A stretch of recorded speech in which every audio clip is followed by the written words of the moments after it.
Una vez expuesta la clasificación de los residuos, en los siguientes apartados se aborda su gestión. Comenzaremos con la gestión intracentro. La gestión intracentro es la gestión de los residuos sanitarios que se realiza en el interior del centro productor. Incluye todo lo referente a la clasificación y segregación de los residuos, a los tipos de recipientes utilizados para contenerlos, esto es, envasado y etiquetado, y al tipo de almacenamiento de los residuos, tanto intermedio en el centro productor como en el propio laboratorio.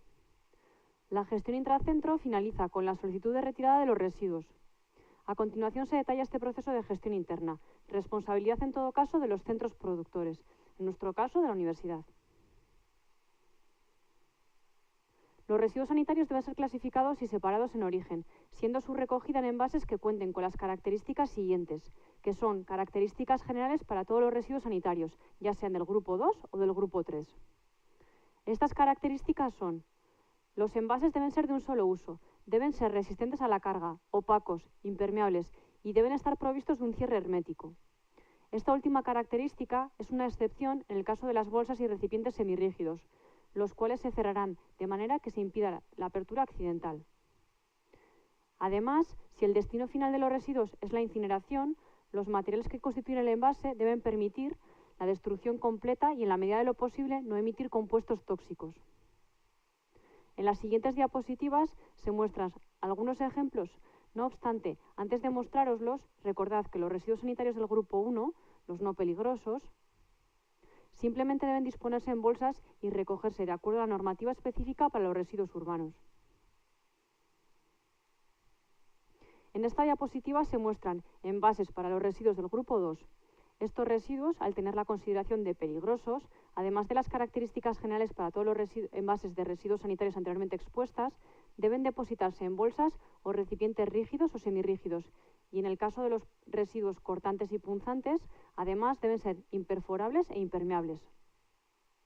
Todos los envases que la empresa gestora proporciona a la UPVHU para recoger estos residuos cumplen con los requisitos legales establecidos. Para los residuos cortantes y punzantes, como agujas, bisturís, tijeras o ganchos, se dispone de pequeños contenedores amarillos de 1,8, 5 y 10 litros de capacidad, con cierre especial, como puede apreciarse en la figura. El resto de residuos sanitarios específicos, el caso de los fluidos biológicos y hemoderivados, las placas de cultivo, etc., se gestionarán en contenedores homologados de 30 o 60 litros. Una de las características de estos contenedores es que la tapa es de color amarillo, para diferenciarlos de los residuos del grupo 3. Además, y siempre que no sean residuos líquidos, los residuos sanitarios específicos se pueden recoger en bolsas de color rojo, con una galga mínima de 400. En esta otra diapositiva se muestran envases para los residuos del grupo 3. Los residuos sanitarios del grupo 3, de naturaleza no biológica y mezclas, deben depositarse en recipientes rígidos de 30 o 60 litros. Estos contenedores comparten características con los envases para los residuos sanitarios específicos, los del grupo 2. Envases homologados de un solo uso, resistentes a la carga, opacos, impermeables y con cierre hermético. La única diferencia con los anteriores es el color de las tapas. En el caso de los residuos citotóxicos y citostáticos, medicamentos o material que haya estado en contacto con ellos, se utilizarán tapas de color rojo, y en el caso de los residuos de medicamentos caducados o desechados, tapas de color azul. Una vez clasificados y envasados, debe procederse al etiquetado de estos residuos. El etiquetado de los residuos sanitarios se realiza de acuerdo a lo expuesto para los residuos peligrosos de origen químico, en el módulo 7, en los que se incluyen los residuos sanitarios de los grupos 2 y 3. Todo envase que contenga residuos sanitarios debe estar correctamente etiquetado e identificado. Estar correctamente etiquetado significa que en el envase se indica el contenido del mismo, con la denominación y codificación del residuo y con el pictograma de peligrosidad adecuado para cada caso. Y estar correctamente identificado significa que se identifica el productor.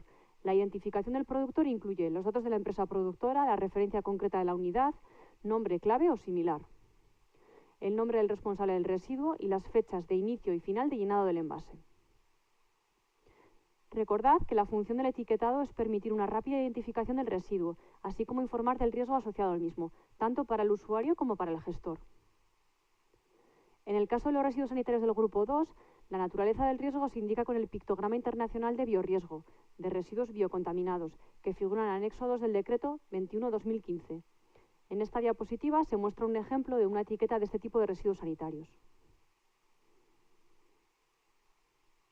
En el caso de los residuos sanitarios del grupo 3, su etiquetado es diferente en función de que sean medicamentos citotóxicos o citostáticos o no. Para los residuos de medicamentos citotóxicos y citostáticos y el material contaminado por ellos, la naturaleza de su riesgo se indica mediante el pictograma de citotóxico, que figura en el anexo 3 del decreto 21/2015. Es la etiqueta que se muestra en la izquierda. En la etiqueta de los medicamentos desechados se identificará la característica de peligrosidad con el código HP0, la etiqueta situada a la derecha. Para el resto de residuos sanitarios del grupo 3, mezclas con formol u otro producto químico, junto con las características de peligrosidad propias del producto químico, se indicará en la etiqueta la característica de residuo infeccioso HP9, propia de residuos del grupo 2. Los requisitos y características de almacenamiento de los residuos sanitarios tampoco difieren mucho de las correspondientes a los residuos peligrosos de origen químico, que se han expuesto en el módulo anterior. El almacenamiento de los residuos sanitarios de los grupos 2 y 3 debe llevarse a cabo bajo condiciones de seguridad, atendiendo a los siguientes criterios.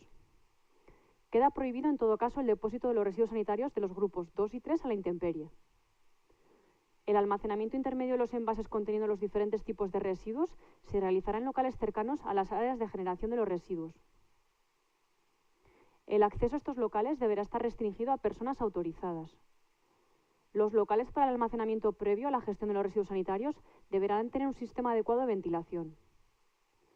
Los locales de almacenamiento serán de fácil limpieza y desinfección y se mantendrán en condiciones higiénicas adecuadas.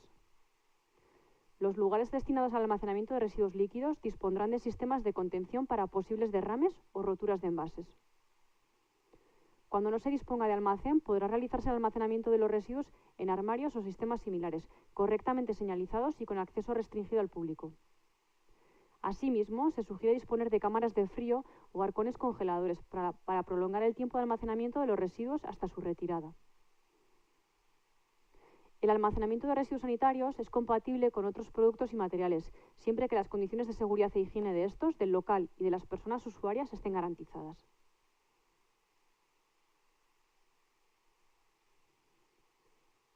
Uno de los aspectos que hay que tener presente en la gestión interna de los residuos sanitarios es el tiempo máximo que permite la normativa vigente para tener almacenados estos residuos. En las siguientes dos transparencias se muestran los límites impuestos por el decreto 21/2015. Respecto a los residuos sanitarios específicos del grupo 2, correspondientes a vacunas con agentes vivos, atenuados y sus viales, y a los objetos cortantes o punzantes, la última columna de la tabla, el periodo máximo de almacenamiento no puede exceder los 6 meses. Para el resto de los residuos sanitarios del grupo 2, columnas 2 y 3 de la tabla, el periodo máximo de este almacenamiento no debe exceder una semana, aunque la normativa señala que el almacenamiento de estos residuos podrá prolongarse hasta un mes cuando se dispongan de mecanismos de refrigeración que garanticen el mantenimiento de una temperatura por debajo de 4 grados centígrados. Para los residuos sanitarios del grupo 3, el periodo máximo de almacenamiento es de 6 meses para los medicamentos citotóxicos y citostáticos, y para los residuos sanitarios consistentes en mezclas de restos anatómicos conservados en formol u otro producto químico, la segunda columna de la tabla. Sin embargo, para los residuos de medicamentos desechados o caducados, que no sean citotóxicos o citostáticos, este periodo puede extenderse un año. Para otros residuos consistentes en mezclas de los grupos 2 y 3, será la autoridad sanitaria competente quien, atendiendo a la naturaleza de sus componentes y su peligrosidad, determinará el plazo máximo de almacenamiento. En ningún caso, este periodo superará los 6 meses. El proceso de gestión interna de los residuos sanitarios se completa con la solicitud de retirada. En la UPV-HU esta solicitud se realiza de forma telemática, mediante un formulario incluido en la página web de la universidad. En dicho formulario, los centros productores indican el número de envases a retirar, diferenciándolos según su tipología, y el número de envases nuevos que precisan. El formulario llega a la empresa gestora y al técnico de residuos de la universidad. A partir de esta solicitud se pone en marcha el siguiente proceso, la gestión externa de los residuos sanitarios, o gestión extracentro, que se detalla en el siguiente apartado.